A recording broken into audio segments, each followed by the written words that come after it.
Welcome to the Stash Cast, where innovation meets real estate. Let's dive in. Logan, thank you so much for coming to join me today. I appreciate it. Pleasure. Yeah, so we've had a couple of opportunities to connect over the years and recently. And when you scheduled the booking, I was like, oh, wow, this is great. I'm looking forward to it. For those that haven't had the pleasure of connecting with you yet, why don't you give us an idea of who you are and what you do?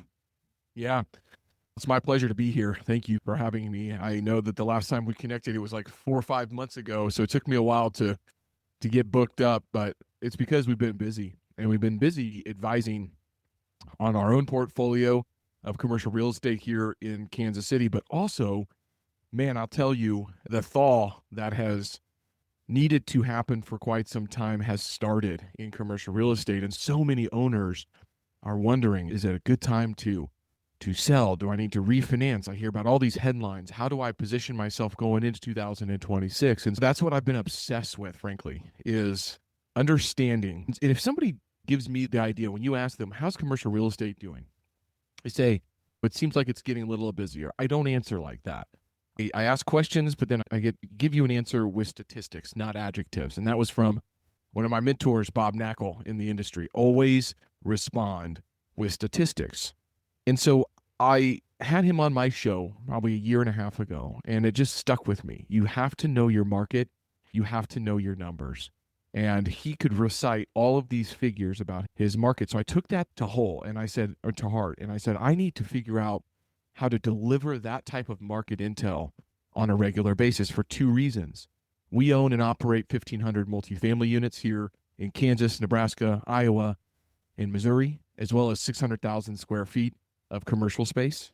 That is 5 shopping centers, neighborhood retail shopping centers, 1 sizable industrial property that's around 250,000 square feet, and 1 office building. And we're working on about 400,000 square feet of ground up small bay industrial projects here in Kansas City. And so I was like, I need to know this information to see where we should be going with our own portfolio.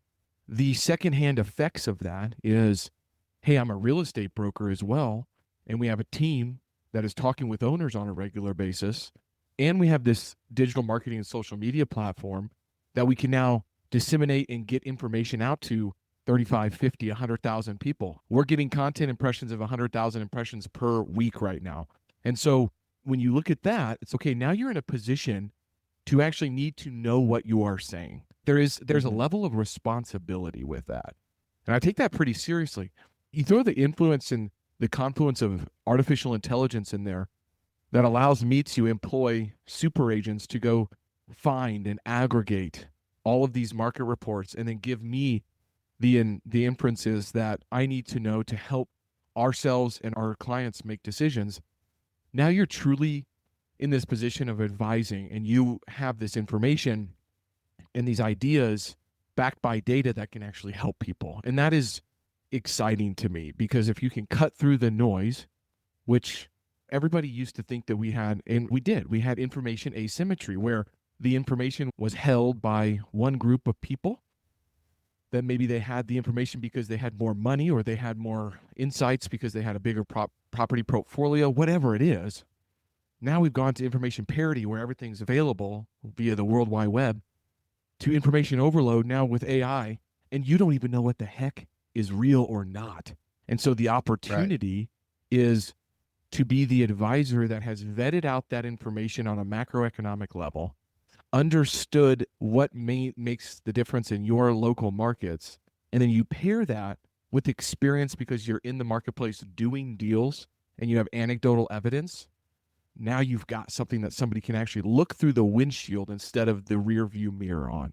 And that is what I have been trying to do in regards to helping clients and ourselves make informed decisions in commercial real estate. So I know that's a big roundabout way to say that I help people buy, invest, and sell in commercial real estate in Kansas City.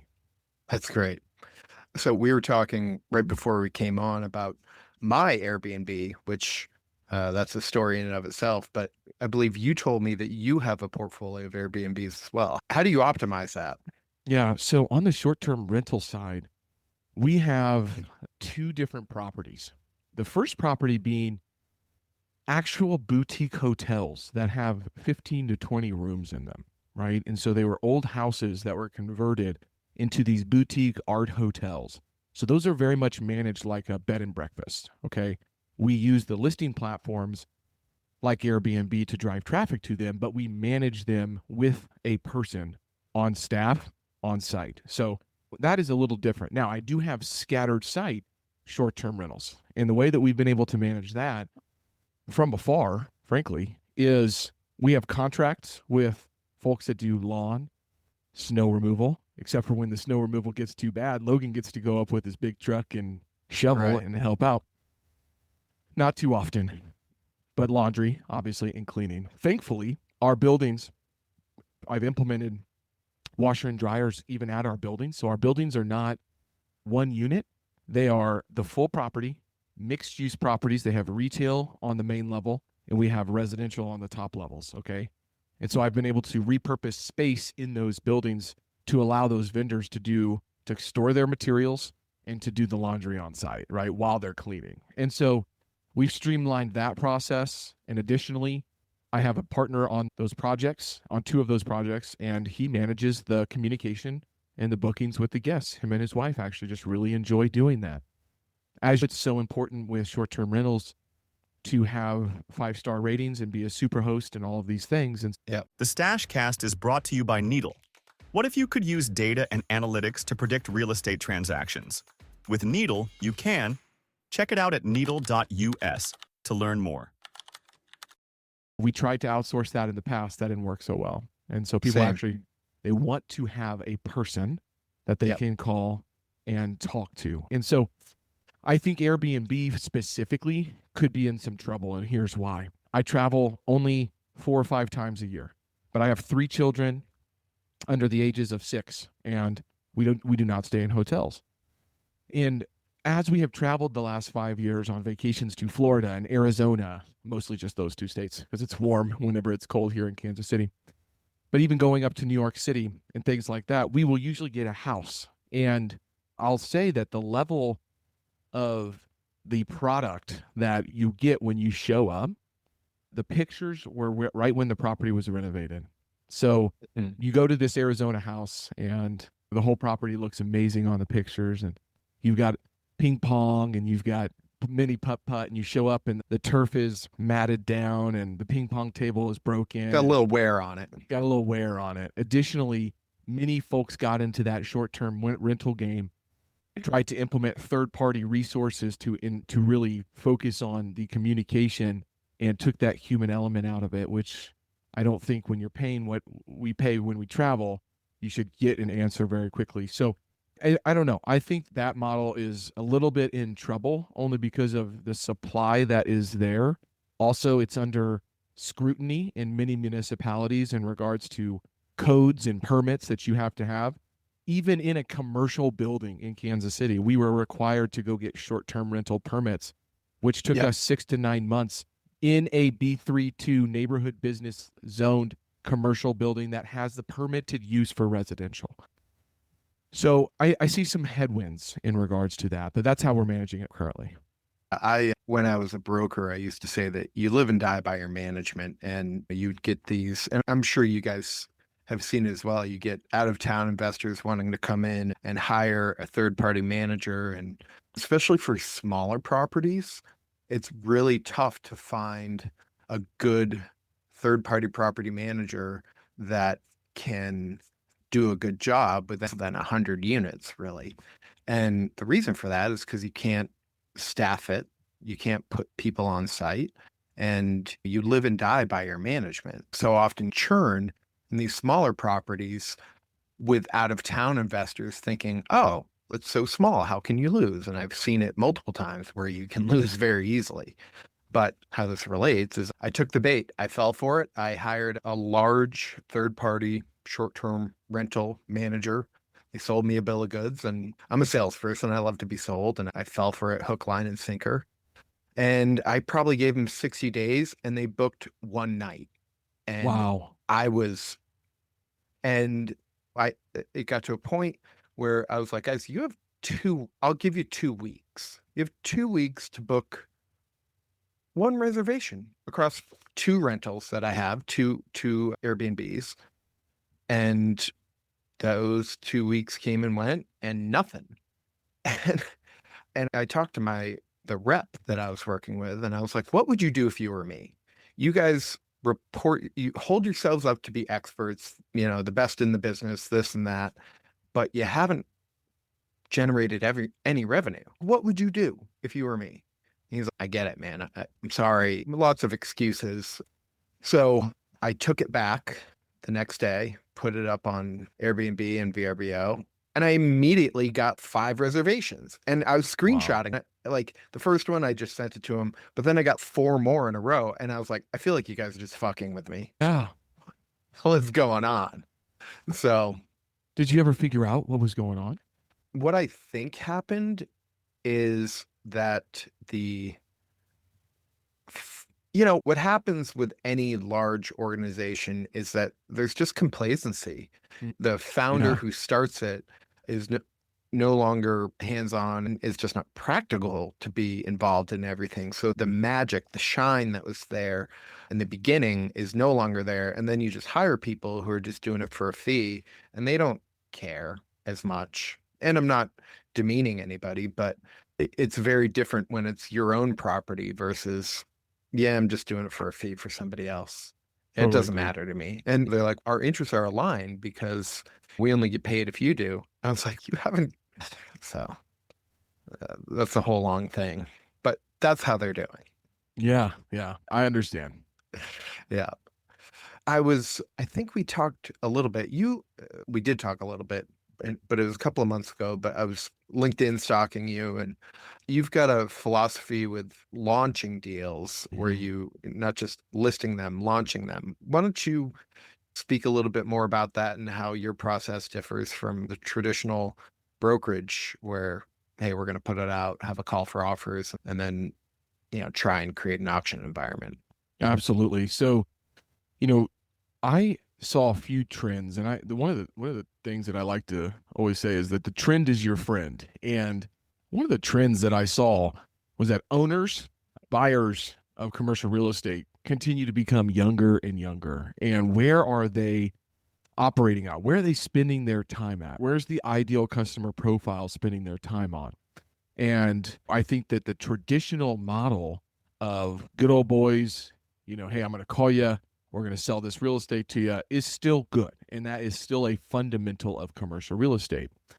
However, if you are in a niche, you're in a secondary market like Kansas City, right? We have 2.5 million people in our MSA. We have population growth right around 1% every single year. So that means 20 to 25,000 people moving here. Rent growth is between 3 and 4% on the multifamily side. We're seeing 8 to 12 on retail, 8 to 12 on industrial. So fundamentals are strong, but not a lot of people know about Kansas City.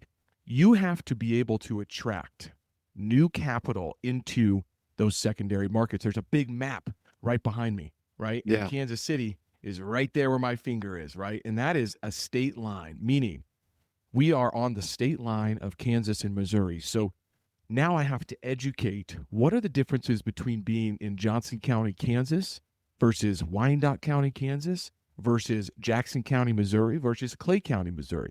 And we have 18 different municipalities that touch the Kansas City MSA.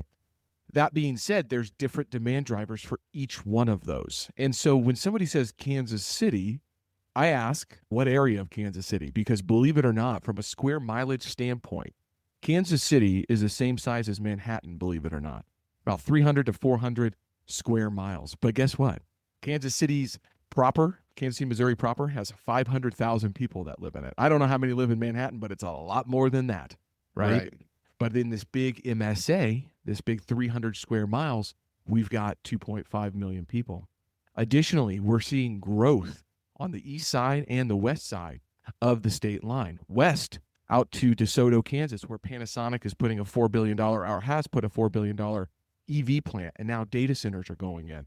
Out east, where Lee Summit is, the growth is unbelievable because of the school systems and the affordability complexes that you have there.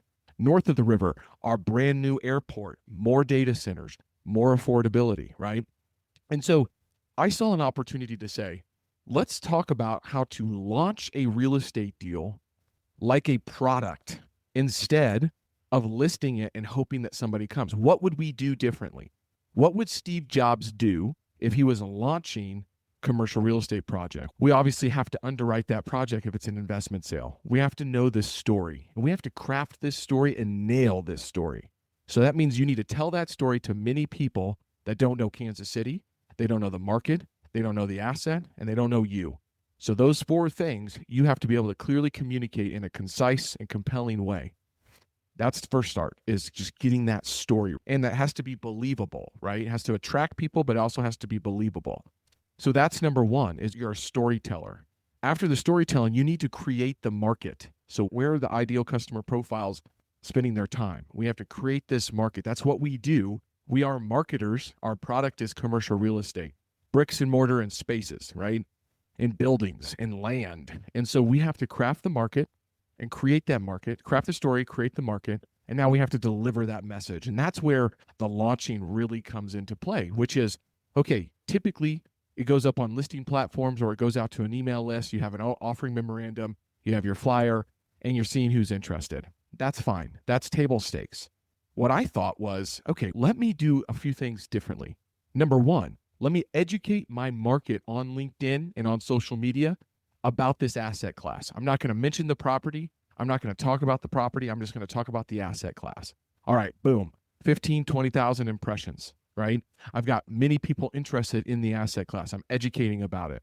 The second one, boom, geographic location of that specific asset. Still not mentioning the asset class. All right, so this submarket of Johnson County in Lenexa, Kansas, here are the demand drivers. Here's what's going on. All right. LinkedIn post, social media post number 3, introduce the asset, right? Hey, here's an opportunity that fit that asset class and that geographic location. All right. General, broad. 4th post, all about the story, all about the details. Through that, we are crafting the opportunity for people to raise their hand and say, I am interested in learning more.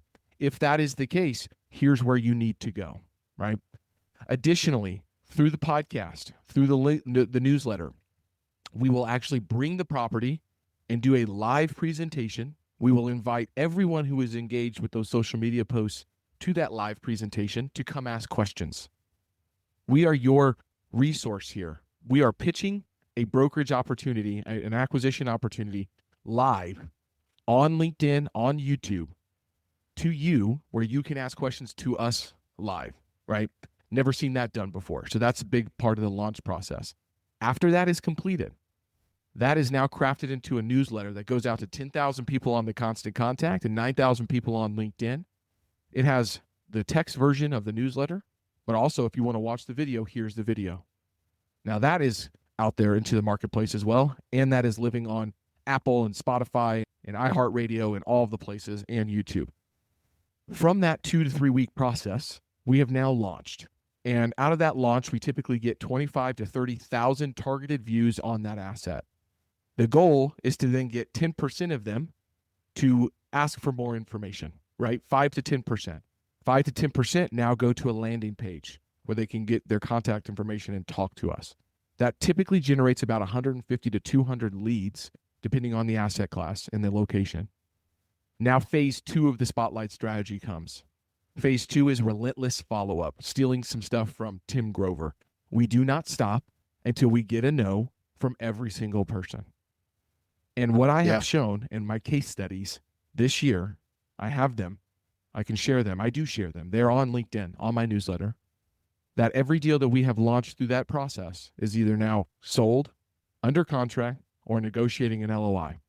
The last 4 weeks, we have 99 CAs signed on the projects. And these are not big, sexy multifamily projects that everyone wants to buy. We're talking vacant land for single-family home subdivisions, vacant skilled nursing facilities that need $5 million worth of work, multifamily properties in small tertiary markets, failed boutique hotel development projects that need somebody to finish them, like really tough deals that need to go find the needles in the haystack. So, Stash, you can ask any questions about that, but I think I gave a good overview of kind of the 2 phases of our Spotlight strategy.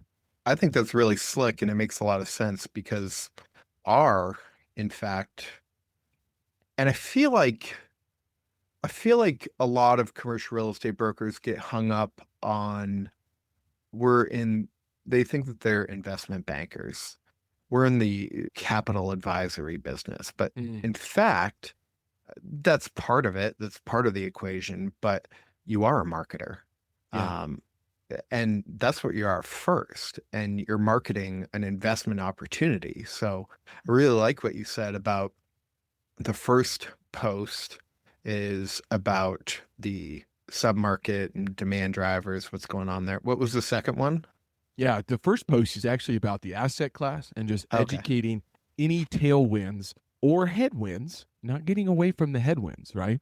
If all you do is talk about the good, then somebody's not going to believe you, right? You have to realize that there are always going to be challenges, right? For office, sure, there's big opportunities, but there's huge tailwinds or headwinds as well. And so it's really about the asset class and education around that first, then the submarket, then we're teasing out the overview and then telling the story. I like that.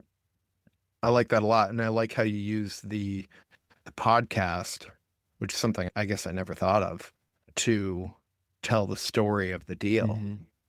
And it makes sense because, and I like how you're doing it live and you're saying, okay, here is the opportunity. You probably go through the underwriting and Yes. then you have the video of it, which is screen share. And then you're like, here's the income, the expenses, here's why we came up with these assumptions. And then essentially you've shortcutted that conversation of the first time you get somebody on the phone, you have the whole underwriting and deal. So no, we've already done that. And in fact, you've already gotten that messaging. That's exactly right. Yes. It's That's more great. efficiency play. Yeah. And the three-part framework when we're pitching any deal is upside potential, downside mitigation, and unseen benefits. That's the three-part that we always go through, is just understanding those three components of the project is what someone needs to actually make a decision. And so many people say, I need more time to make a decision. Hormozy talks about time is not a factor in making decision. Information is.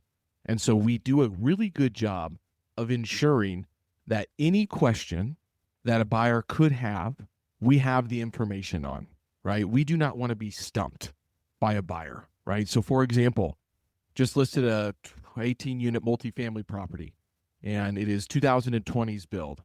It was a part of a larger development with condos in that development. So the builders actually put the multifamily properties into the HOA, which is a big challenge for a new buyer. Yeah. If you read the fine print, it doesn't apply to the multifamily properties. However, the 36-page bylaws, we now have to break down and we have to showcase, here's what this applies to. It's a part of this community, but really the only thing it talks about is common areas. There are no common areas on the multifamily property. So we took that bylaw document, we uploaded it to our super agent and said, summarize this for us.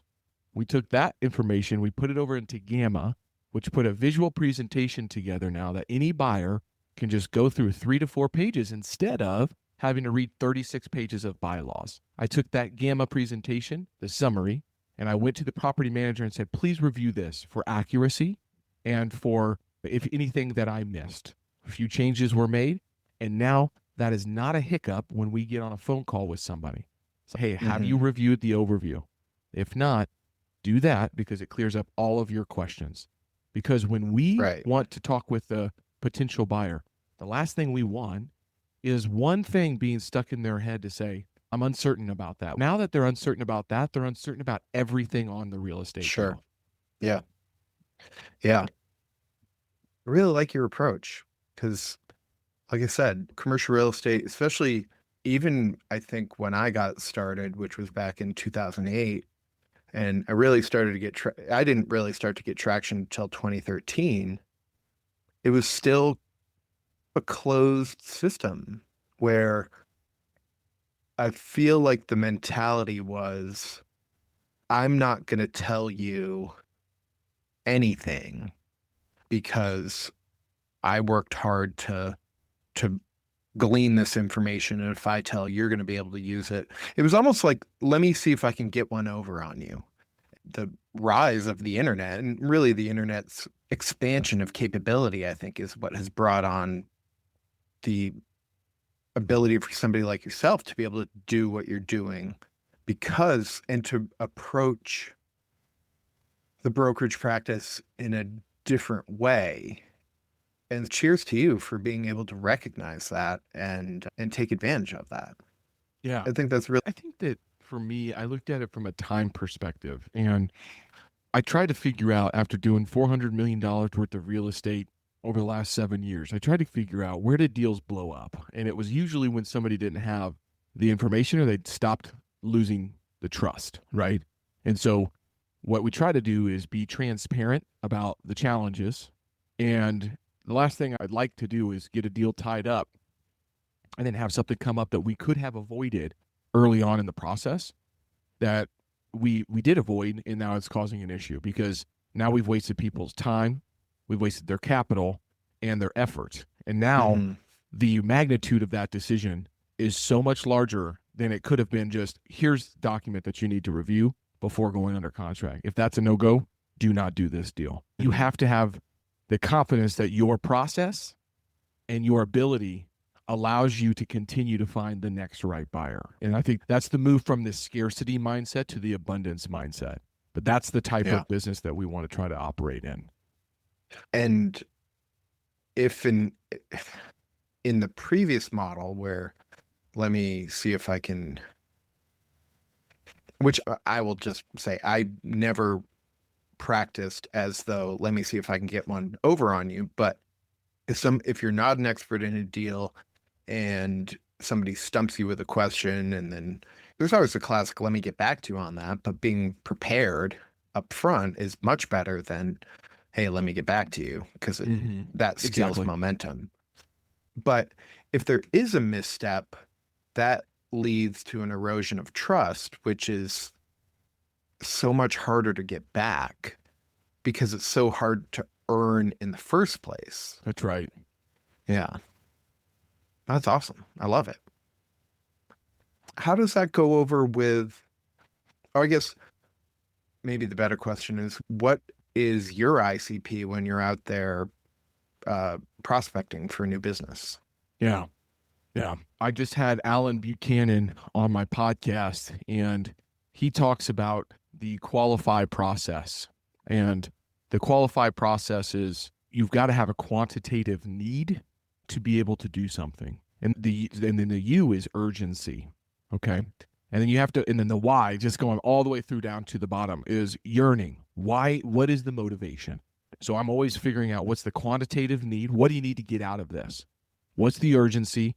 And what's the yearning and the reason behind you're doing this? So for me, it's not necessarily, since I have 6 people on my team that all have specialties, my focus is try to go find somebody who has passed those 3 kind of filters in regards to, they want to transact, right? Because if somebody doesn't want to transact, they'll always find a way to blow up a deal.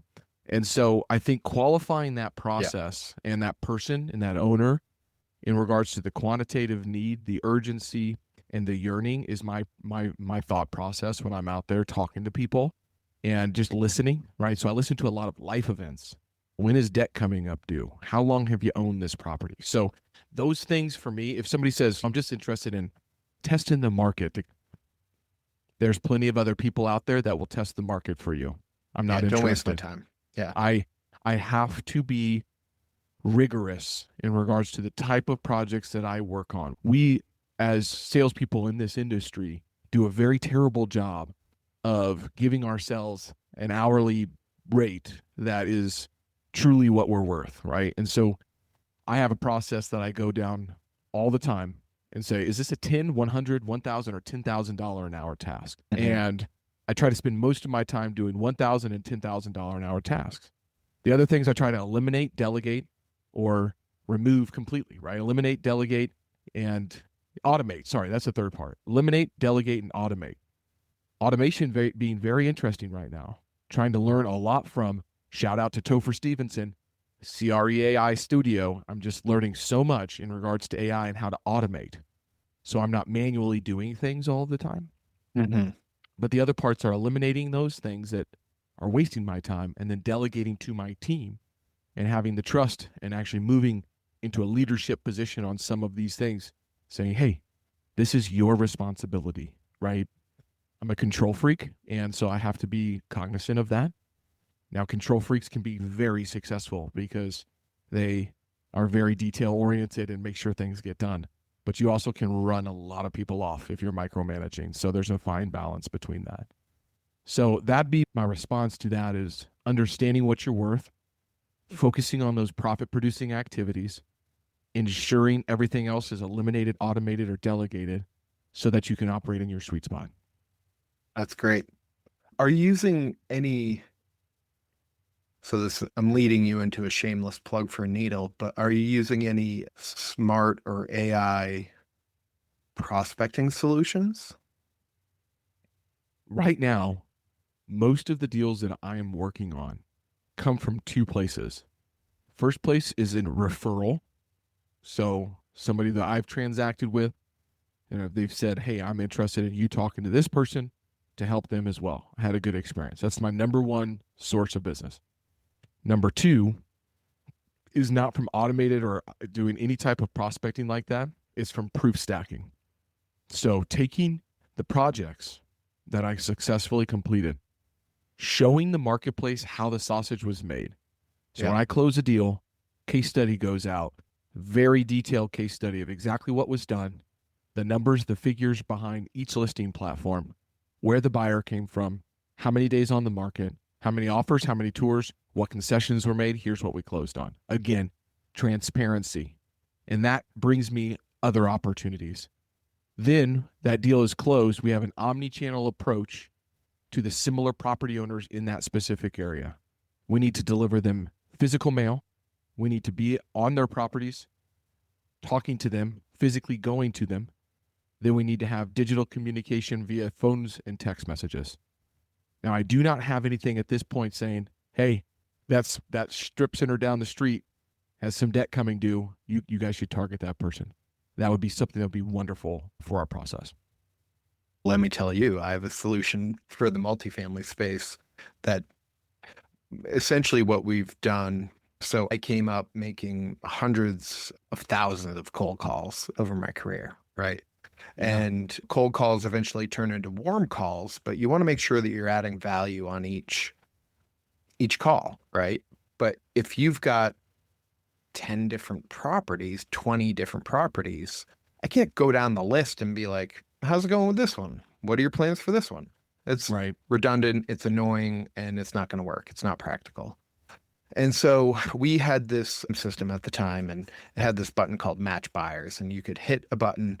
It would give you all the buyers that, at least in your database, said that they had acquisition criteria that fit this opportunity. And I was like, man, wouldn't it be great if you could have that for sellers? So the hypothesis was, what if you could use data and analytics to predict real estate transactions? And so that's what we set out to do, and we've found that we can. Some of our models, a new one that we're going to be rolling out here probably within the next couple of weeks, is up to 90% accurate with, I think, 50% recall. So one of two properties that we identify is going to sell. Wow. And right now, it's specifically focused on multifamily. We do have plans to expand into the other product types, but we're looking at things like debt maturities are a dead giveaway. And like you said earlier, that's table stakes for this. But it's looking at things like, how often does this given owner tend to transact? What's their hold period?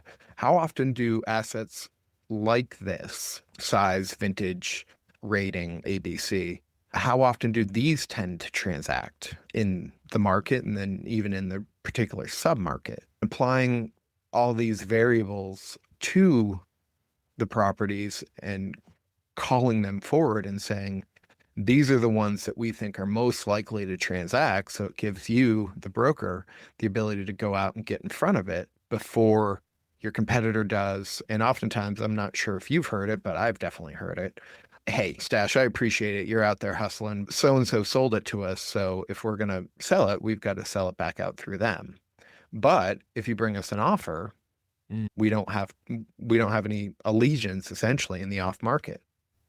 And I heard that so many times, and it just it frustrated me so much because it's like I'm hustling, right? Like I'm trying to bring you deals. I'm trying to add value to the conversations. And we also have a buyer matching algorithm that says, here are the buyers that we think are most likely to show interest in the property. What we're not doing is saying, hey, here's what we think it's worth too. I think that's on our roadmap, but that's property's only worth what a buyer and seller are willing to transact at. So it's all about price and terms in that case. Yeah. You know, the moment that you have more product types, I do very little multifamily brokerage only because it is a red ocean. I try to play in blue oceans. Sure. But we still have multifamily properties. But retail, industrial, office, if you can crack that code, Stash, man, I would be very excited about that. 100%. The other thing I will say, started using a data system as well as a listing platform called Revere, and Revere is formerly RCM.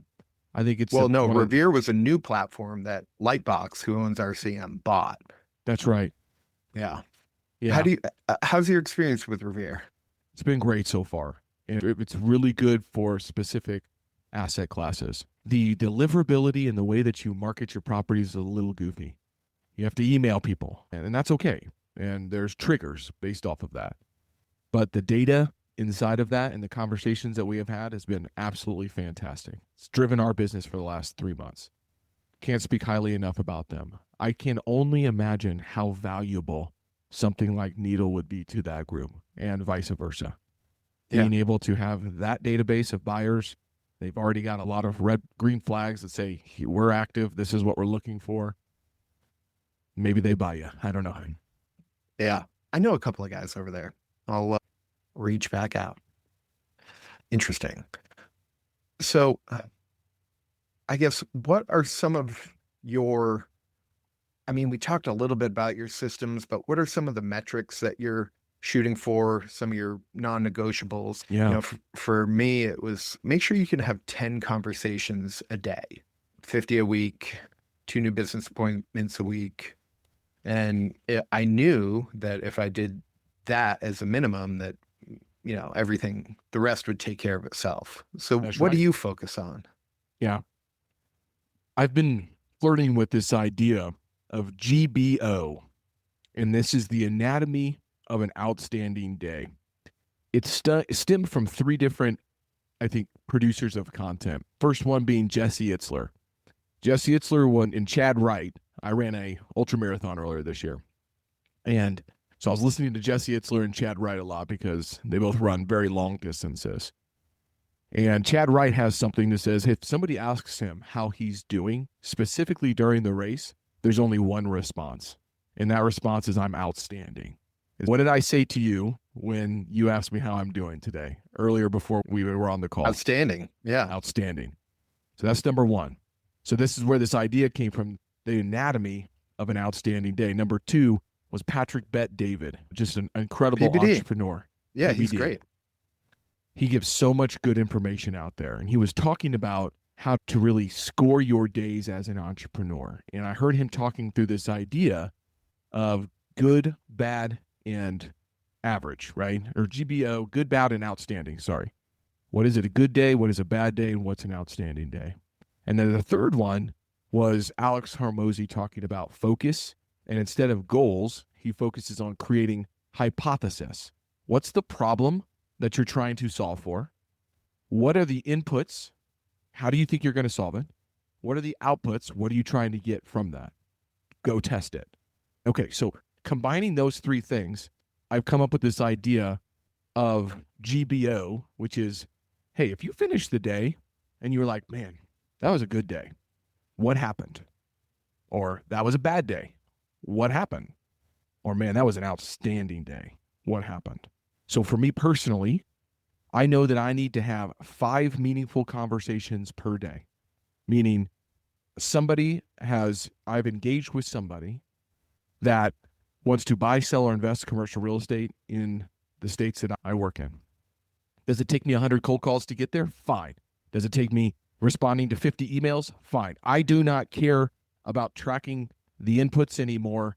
in regards to what needs to be done, because I'm into a point where my career where I have more inbound than I do have to go outbound. When I first got started, it was 265 cold calls per day, every single day, 265 with an old analog phone, no speed dialer. That was me pushing the numbers on a headset. I had a headset. It would lift up the handle. And what's amazing is that my memory for phone numbers has decreased, but I used to have people's numbers just in my head. Some people I still do, but yeah. And then also on top of that, I'm focused on having 2 revenue generating meetings per day. So I'm trying to get to 10 per week. What is a revenue generating meeting? From those meaningful conversations, have I been able to move one of them to the next step to talk about a proposal, which is my 3rd key performance indicator on the leading side, which is I need 10 proposals per month out to property owners or on behalf of buyers. So that's a broker opinion of value. That's a letter of intent to purchase a property. That is working with a buyer that's inquired about my property and they're making an offer. Okay. So those 3 things are the only 3 things that I'm tracking on a regular basis. Obviously, we track sales closed and all of those things. And then every single deal has its own KPIs. But those are the 3 things that I'm doing from a leading indicator standpoint. And then every month I'm going back, reviewing how many did I have this month. I track that on a spreadsheet. And I can tell you that I've had over 1,000 meaningful conversations this year. I've had around 800 revenue generating meetings. And we have a commercial real estate pipeline, either under contract, listed, or letters of intent to be negotiated on right around $102 million right now. That's great. So that's what I do. And then it's staying extremely diligent and focused on that, right? Like I do not move out of this seat typically for 6 to 7 hours per day working on things. That is a strength that I have. I can sit here and I can get things done. I can be on calls and I can stay focused. That's my sweet spot. That's my strength. Not everybody can do that. Desk. I don't have a stand-up desk, but right behind here, you can't see it right here. That is a walking treadmill. Oh, there it is. Yeah, I see it. So that walking treadmill allows me to get on phone calls and get my body moving. Oh, when it's nice outside and we don't have snow on the ground like we do right now, I'm outside walking around. And I might have a very rigorous morning routine that I've had for the last, good golly, 20 years. It's ingrained in me. It's a part of my identity that sets me up for success for the day. What do you do? Yeah. And I'm not a proponent of saying this is what everybody should do. Okay. Sure. No. My top talents from Strength Finders are discipline, focus, achiever, competition, and input. Okay. So this works for me. If I wasn't a collegiate athlete, I would have been in the military. So just keep that in mind. That is agenda, works for Logan. Okay. So that being said, I get up at 5 a.m. every single day. My Catholic faith is my number one thing in my life. And so I always start with praying, thanking God for another day, reading the Gospels. After that, I transition into a 12-minute methodology. Napoleon Hill in Think and Grow Rich gave us half the secret, which is, and you go read Think and Grow Rich, you'll hear it. But thoughts are things, and what your mind can conceive, you can achieve. Okay, Napoleon, how do we do that? John Mitchell wrote a book called The Missing Secret. And The Missing Secret basically says that 95% of our thoughts are subconscious. So 5% of what we're doing is actually conscious thought. So we need to reprogram and program our subconscious every single day. So he has a whole 12-minute methodology, The Missing Secret. Go read the book. He has a custom GPT that asks you questions, and you can build this out. So for over a year now, 12 minutes into my brain on my faith, family, fitness, and my future, I'm reprogramming the mind. And then boom, I'm downstairs, I'm at the gym, and I'm sweating it out. I'm a competitive Concept 2 rower. I'm doing the World Championships in February. I'm going for the 1-minute world record, and I work out. After that, I'm either in the sauna or the cold plunge, just something that I like to do. No reason that you need to do it. It's just I like doing hard things. Sauna's not really hard, let's get real, but the cold plunge is. Yeah. Okay, so after that, shower, shave, get the kids off to school, drop them off, Then I go to church every single morning. So then I'm back with my faith. So from 8:15 to 9, I'm at church, and then I have a process through my Remarkable tablet. This is put you guys up on game. This Remarkable tablet has absolutely transformed my life. People are like, how do you track all of those things? I write it down. And then when I write it down, that is automatically synced to my phone. And now I have my notes everywhere. So I can show you 300 pages of daily notes in here that tracks a couple things. First part of that is I review the previous day. Second part is my gospel reflection. So many people read the gospel, and I'm not preaching here. You do you, okay? This has just been extremely important for me in my life. But if I read it at 5 a.m., I probably have forgotten by 9 a.m. what I read. And so I'm trying to go back, right? So I'm learning about how to integrate that into my life. Okay, after that, what are my 5 meaningful conversations that I'm having per day? Not every day I can sit down at 9 a.m. and have all 5. So it's okay. That points me in the right direction. I need to do some prospecting today. If I only have 2 on the schedule, I got to go get 3. After that is Andy Frisella's power list. So not a to-do list, a power list. So Gary Keller in his book, The One Thing, says, what's the one thing that if you get done makes everything else easier or unnecessary? So I write my power list down. So it's typically 3 things, and it's very deal focused. And then I have flex time on there. That's where my to-do list is. I don't hold myself accountable to getting all of those things done. But number 1 and 2 always have to get done for the day. And then I'm at the office knocking those things out. Try to keep my meetings somewhat limited until about lunchtime so I can get my deep work done. And then it's really customer facing, prospecting on the phone, on video, creating content, doing a podcast, doing something. That's how the day goes every single day. I like it. That's incredibly powerful. I have now seen the rewards of the consistency. This is something one of my mentors, I won't name him here because he likes to fly under the radar, super successful individual. I went and saw him in Scottsdale, Arizona. If you get on my LinkedIn, it'd be easy to find out who he is. Anyways, very successful real estate investor and developer. Lives on Camelback Mountain, if that tells you anything. So he told me, Logan, you need to be patient. And I said, what do you mean? You got to be impatient with your actions and patient with your results. You are reaping the rewards of what you did 30, 60, 90, even sometimes 180 days ago. So I now know that if I'm having a good week, it's not because of what I did this week. It's because of the work that I did the last 30 to 60 to 90 days ago. Sure. Yeah. And if I can understand that, then it motivates and inspires me to have a good day today to ensure the delayed satisfaction and gratification and more of a stoic approach for the future allows me to reap those rewards, right? And so in a past life, I think I was an engineer. I might call myself like a sales engineer now, but like an engineer in the sense that everything in my life, like when I got cut from the NFL, I was 335 pounds at the NFL Combine. Less than 6 months later, I was 12% body fat and 219 pounds. I walked by some of my friends that have known me for 5 years, and they didn't even recognize me. And I said, hey, guys. And they looked at me. They're like, what the heck is that? That's Logan Freeman. People I haven't seen since COVID saw me last night at an event, and they're like, what have you been doing? Yeah. But it was because of the work that I was doing 30, 60, 90 days ago, right? What did I eat? What did I do? So everything to me is somewhat of an equation, and I'm obsessed with trying to figure out what inputs do I need to change to get the outputs that I'm looking for to remove friction in my life so that everything runs smoother.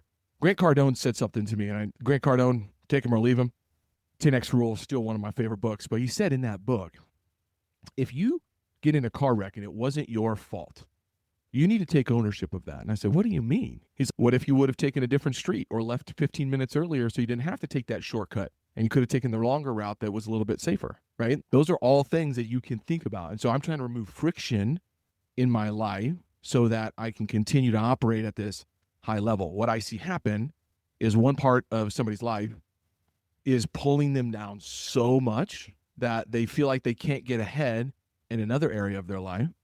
And then they start making changes in that area of life where they're actually crushing it, but there's one thing that's pulling them back, that's causing the friction in their life to not see the results in the other area. And that's when people get in these circular references of just going around and around. I can't break out. I can't break out. So I'm eliminating those issues by reducing my friction in specific areas of my life, my controllables, right? Tim Grover says, manage the controllables so you can, or he says, control the controllables so you can manage the uncontrollables, right? We can't tell what's going to happen, but we can't control the controllables. And so that's all about asymmetrical bets. Graham Weaver is a hedge fund guy, fantastic speaker. I think he's out in Stanford. But Graham Weaver changed my life this year when he said, all I do is try to take as many asymmetrical bets that I can. What the hell's an asymmetrical bet, Graham? So I'm trying to make decisions that have unlimited upside and very limited downside. Now that is a unique way to think about running your life on. So my morning routine are all built in with asymmetrical bets. If you look at my morning routine, there's very little downside what I'm doing from 5 a.m. to 9 a.m. So I've just controlled 4 hours and made many asymmetrical bets so that I can go control the rest of the day or manage the rest of the day because it's uncontrollable. And that's the success secret that I think people have to figure out. That's powerful, man. That's admirable. It's amazing. I'm proud of you. It's a daily grind, right? And a daily 100%. struggle. Yeah. But I'm getting better as time goes. I also have an absolutely incredible wife that holds me very accountable and keeps me grounded on a regular basis. And I think that's another component that's important too. Yeah. Yeah. Your partner is a very important choice for who you align with. One might say the most important choice. And One might, yeah. I've heard PBD talk about that quite a bit. And he was scheduled to get married when he was 23 years old and they were not ready. And the one question he asked was, would you let your future daughter marry you right now? And I know it's a little weird to think about, but like the person that you are. And the answer to him was no. No. And so they didn't get married. And 5 years later, he found his love of his life and he's been with her ever since. So those are things.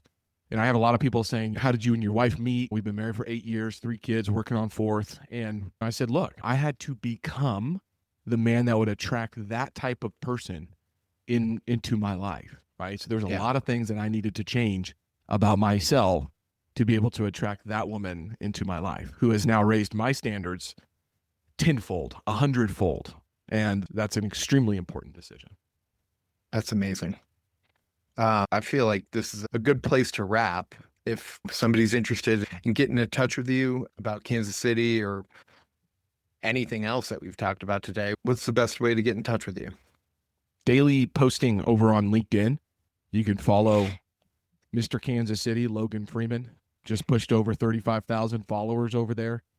I was a top voice for 9 months and got that pulled, I think, because of some of my weekend posts on Sundays, but that is a risk that I was willing to take, and that's what I'm here for anyway. So love LinkedIn, love the platform. You can find me there. My newsletter has 9,000 followers on that now. That's where I speak about commercial real estate, what's going on in the market, macroeconomic, and then in Kansas City as well. So love to connect with everybody on LinkedIn.